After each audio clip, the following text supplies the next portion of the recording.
Hey everybody, it's Jason Blaha here, and today I want to delve into a little bit of a complex topic, and I want to bring it down to a level that people can understand. And that's this concept that progressive overload itself is evidence of hypertrophy. It's evidence of muscle growth, not necessarily the driver of it, but it is evidence that you have in fact made muscle growth. Now, a lot of people would say, well, what do you mean by progressive overload? Do you mean an increased 1 rep max? Do you mean increased weight on the bar? Do you mean the ability to do more reps with the same weight? What do you mean? And the answer is yes, all of the above. Now, there's going to be some caveats to that, okay? Because we know that a bigger muscle has more strength potential. But when we're thinking in terms of strength potential, that potential only means like on your maxes. In other words, more potential to your max, assuming you've practiced maxes and assuming everything else is in place. Now, a bigger muscle being a stronger muscle is definitely true when you're talking about your rep work. In other words, if your 10 rep max has turned into a 15 rep max with the same form on a lift you've been doing, you've gained a very large amount of muscle usually. It's significant. Not with a new exercise, okay? And not if you're cheating, because when we say this and we say, okay, if you've increased workload, that's evidence of muscle growth when it's not a novel training response, and we can take out neurological adaptations, and those two go together.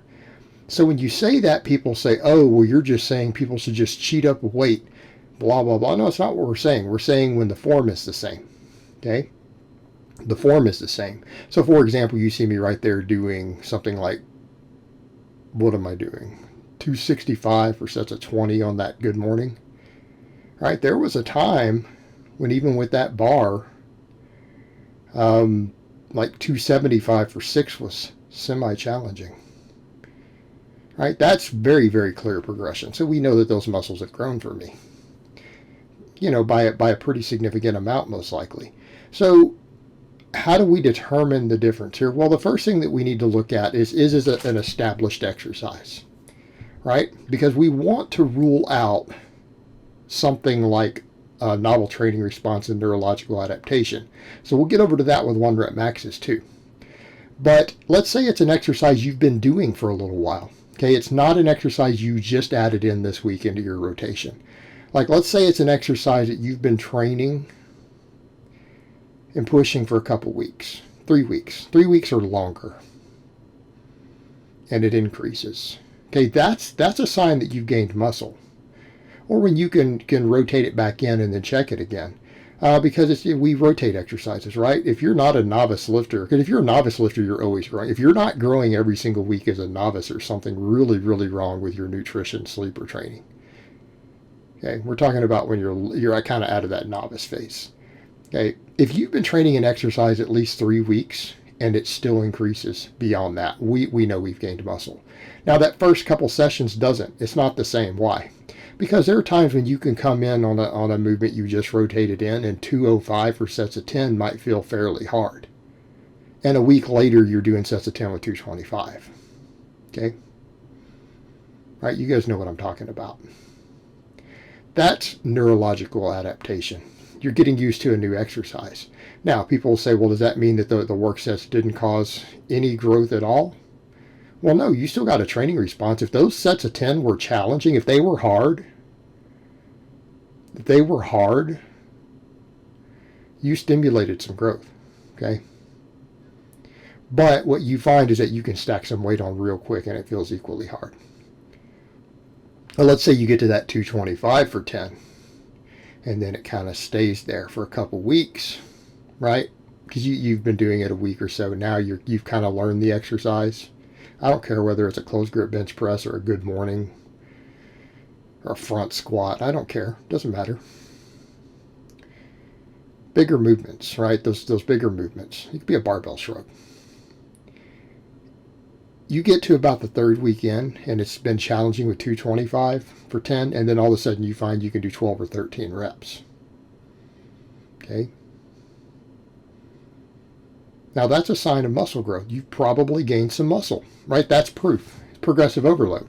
Or You get there and then you say, okay, well, let me step it up. And then you throw another 5 pounds on that bar. And now you can do sets of 10. Well, you've added 5 more pounds. That's probably some muscle growth. So let's say you train it another week or two and you can get to 235 for 10. Now, if you had over a week of training, two weeks of training where 225 for 10 was challenging, but then you can do 235 for 10 and it's the same, maybe you hit failure on the 10th or 11th rep, or you're grinding the last rep, it's the same level of perceived exertion. You've probably gained muscle. You've probably gained muscle. At least in the primary movers, right? And that's reasonable. And it's not that the progressive overload did it. It's that you did some challenging work. It was hard. Your body adapted, and now you can move the same weight for more reps, or you can do more weight. That first week, that first couple workouts with it doesn't count because there's some neurological adaptation, which can still stimulate muscle growth. Don't get me wrong. But we want to look for that longer term. Or here's what we look at. What if you've been doing an exercise like that and it stalled at 225 for 10, and then you swapped it for another exercise for 3 or 4 weeks, and then you come back to it? Okay, there's your kicker. And then, the 215 for 10 is hard at first, and you go to the 225, but then you get up to 235 for 10. Or that 225, you can do 12 or 13 reps. Now, this is after you had stalled before, and then you rotated the lift out. Okay, you know that whatever other lift you did caused some muscle growth because you came back to this one, relearned it, and you start hitting volume PRs, right? Assuming the form is the same, assuming you're not cheating the weight, you're using the same basic form, same range of motion. Okay, that's evidence of muscle growth. Well, how does this work with 1 rep maxes? Because just because you come and hit a max, of course you're going to PR. If you've built a muscle base and you haven't been doing heavy singles, your first couple heavy singles, you're going to hit some pretty good PRs. Okay, now there's a neurological adaptation happening. There's also intramuscular coordination. This is one of the things I tell guys, look, if you want intramuscular coordination to lift heavy, you're going to have to lift maximum weights. And if you do it year round, you're good at it. So if you've been maxing year round, not if you've just started adding maxes, okay, if you've just started maxing out, your PRs only mean that you're improving. This is generally neurological or neuromuscular, right? It's not necessarily proof that you're gaining muscle.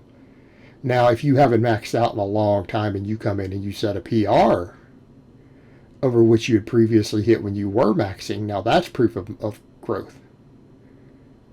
But just hitting a PR early on when you first start maxing, it just means that you're learning how to max, right? It's a skill, and it has a neuromuscular component. So what happens if you've been maxing all the time? Let's say you're running the conjugate where you're rotating maxes every week. And let's say that you found that your triceps were the weak link on your closed grip bench press, right? Your normal closed grip. And you've rotated other lifts in and you did a bunch of tricep work. And then you come back and you hit a 10-pound PR on that closed grip bench press. Okay? When you've been maxing, after doing a bunch of tricep work, that's proof that your tricep work paid off. If you had correctly identified the weak link and you build up the size of that weakest link in a lift and then you come in and PR on the lift, that means that your work was successful. In other words, that's evidence that those triceps grew. Now, people say, well, how do we know it wasn't delt and pec? Well, it could have been that too. But if you put extra emphasis and training volume and workload towards a weak muscle, and you come in and you hit a PR, and you had correctly identified a weaker link, then you know you gained muscle there. Right? The PR is proof of it. Right? PR is proof of it. Now, a lot of times guys will work on some supplemental work and gain muscle and they won't get the PR. Does that mean that they didn't gain muscle? Not necessarily. It might mean that they worked on the wrong muscles. They didn't identify the weakest link, and maybe something even regressed. But usually when you've correctly identified a weak link, even on a max lift, a 1 rep max, and you PR because you've come in and done work for it, that's also evidence of growth. But you would have also seen that evidence as well on your 10 rep and 12 rep and 15 rep sets. Why? Because you're going to have improved on them. Okay? That's where we build most of our size, is with our volume training.